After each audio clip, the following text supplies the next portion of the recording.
Hey there, it's Katherine Norland. I had somebody reach out to me today asking for some advice. This young gentleman named Ruben, he said he feels content in his life not to get married, just to basically have a life where he serves God. He wants to be a sage and a servant of God. But the one thing he wanted advice about was how to deal with the anger. And it sounded like by the message I got that he was doing everything he could to quell it, to kind of like try not to get angry. And that sometimes works, but it depends on the level of self-control you have. It depends on your willpower. So there's something that I think you need to do that goes much deeper than just trying not to do it, because you have to get to the root of the matter. So you have to know, number one, what causes you to get angry. So knowing what your triggers are. And number two is you got to get down to the heart of why you're feeling the anger to begin with. Where is this stemming from? What happened in the past? Usually buried anger issues, gosh, that could come from so many things. It could be from not being allowed to express yourself as a child. You know, a lot of times it's hard for boys growing up because, you know, sometimes our parents will wrongly teach us, oh, men should not show emotions. Men aren't supposed to cry. You're a little baby if you cry. Man up, be tough, be strong, get over it. So you're raised as a little boy your whole life feeling like, I'm weak. If I show emotion, I'm weak. So what happens is you take that emotion you felt and you bury it and you bury it and you bury it and it gets compact. All these emotions you weren't allowed to feel, they start to crush you. And then there's this like anger building, this resentment, because these were all emotions we weren't able to express as children because we were told for whatever reason, men don't do that. That's not how you express yourself. Just be tough, just man up. So it could be from years of suppressed emotions. Now that could be one reason that you have anger issues. There's anger issues for so many things, but I feel like that is a big one for boys when they grow up not being allowed to express themselves. They get called a little girl or a sissy or a weak or whatever. So that's one thing. From now on, I would allow yourself to express your emotions.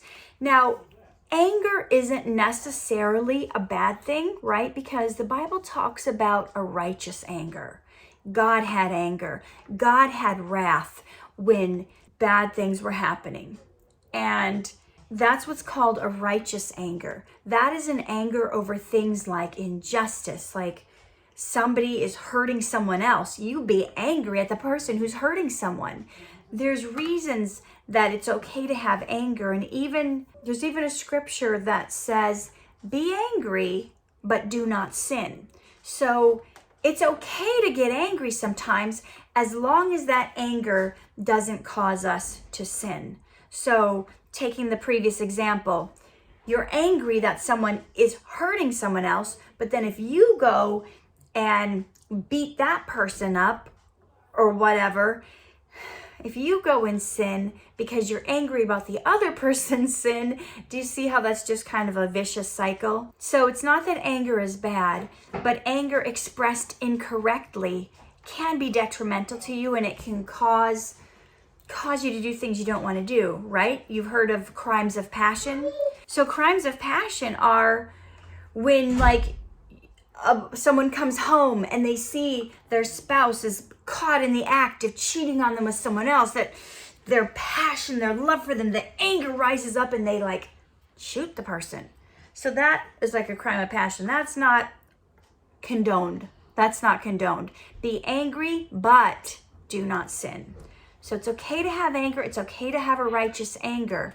But you're saying that your anger issues are causing causing problems in your life, and that's why you're not able to maybe serve God fully or be the sage that you want to be, because that's kind of taking you down. So I would take some time away, grab a notebook, grab a pen, go out for a nature walk, get away from everybody, and really start asking yourself some soul-searching questions. Really get to the heart of, why am I angry? Start journaling about it. Try to pray to God and ask God to show you why you're angry, to show you what is making you angry, and then go to work on that. Because if whatever you're angry about, if you don't deal with it, it's still going to be there. As much as you try to suppress it, as much as you try to not be angry, as much as you try to be gentle, if you haven't dealt with the thing that's making you have this anger or making you have this rage, then it's going to keep popping up. Things are going to make it come out when you least expect it. You'll be set off. I know people who've dealt with anger stuff quite a bit, and a lot of it is because they're suppressing the thing they're really angry about instead of dealing with the thing they're really angry about. So what is it that you need to deal with? What do you need to come to terms with? What are you feeling resentful about? And talk to somebody about it. If you have a therapist or a trusted friend or a pastor or a Sunday school teacher, somebody that you trust that's not going to, share your private thoughts with other people, talk to them and say, I'm really feeling angry and I'm not sure why, and see if they can, pull some questions out of you. Well, what happened, or when did you first, and these are questions you can ask yourself too. When did you first start noticing that you were angry all the time? And it may trigger you to think of something. Do you get angry when this happens? Do you get angry when that happens? Does this make you angry? No, I don't get angry about that, you might say, but this thing, that really makes me angry. And if you can get to the heart of it, to the root of it, what is causing it, then you will kind of know what your triggers are. And when you know what your triggers are, you can avoid them. Like for me, this isn't an anger thing per se, but I don't even watch the news. It's too depressing. But sometimes someone will send me a video of a child being hurt or a child being abused. I cannot watch that. Somebody, hidden videos, we caught this person slapping their kid and the kid's crying. That for me is a trigger. So I've had to not watch that stuff, block people who try to send me that stuff, because I can't handle that. It breaks me up inside. So that's just an example. If you know what your triggers are, if you know what makes you angry, if you can avoid those situations, that's great. But also there's a deeper level in that. And I'm sure you've been praying about this continuously, asking God for peace. He says he gives us the peace that surpasses all understanding. So even the things that maybe would trigger you, would upset you, if you keep asking God for his help in that area, he can give you that peace that surpasses all understanding. But get to the heart of the matter, get to the root of the matter. A lot of times there's anger when we have anger when we feel helpless. When we feel like we have no control over our life and we don't know what to do with it. It sometimes is a control issue. If you feel like you've never had control of your life, that can produce some pretty angry feelings.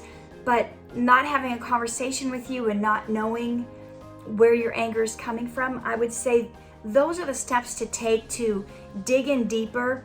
The best thing you can always do, honestly, no matter what emotion you're dealing with in life, no matter what you go through, is to start asking yourself a lot of questions. I feel like our biggest downfall in life is because we don't take the time to get to know ourselves. You have to get to know yourself, to know what you like, what makes you happy, what you enjoy, and to pursue those things. Because if you're not pursuing the things that bring you joy, that bring you happiness, there can be this hidden anger, this hidden resentment, this frustration. You may not even be able to pinpoint it. You may not even say, oh, this anger is coming from seeing this happen or seeing this or my childhood or whatever. It may just be that you've spent your whole life doing everything for others, being a servant or a sage that you want to be, which there's nothing wrong with that. I kind of fit in a similar category. But if you don't fill up your cup first, if you don't take that time to commune with God and get okay with yourself, you don't have anything left to pour out on others. You can't help others. You can't be the servant or the sage if you don't know yourself, know what you like. Knowing God is obviously number one, but knowing yourself is a huge part of it. And that's not selfish to spend some time with yourself and get to know, what do I like? What do I not like? What makes me happy? What makes me sad? What makes me angry? And steer your life towards doing what brings you happiness, what brings you more fulfillment, which brings you joy. And taking the time to do that, when I started to do that, scheduling time for the things that actually make me happy, I had a lot less anger in my life. That's what I'm going to tell you to do. Schedule time to make yourself happy after you've done everything else and you've gotten to the heart of the matter. You know your triggers, you know what's causing it, you know where it came from. Maybe something happened in your childhood that you need to make peace with. Maybe there's some people you need to forgive. Doesn't mean you condone what they did, doesn't mean you think it was right, but you're letting go of it so it's no longer controlling your life. And go for your happiness, okay? That's the best way you can be that servant and that sage. Live true, love hard, shine bright. Hey there, it is Katherine Norland. I hope you enjoyed that video. And if you did, please hit the like button and subscribe to my channel. And if you guys think that this video would bless somebody else or that they need to hear it, please hit the share button. And there's a little bell button too where you can be notified whenever I have a video that comes out so you don't miss a thing. I appreciate you guys. Remember always, live true, love hard, shine bright, and I will see you in the next video.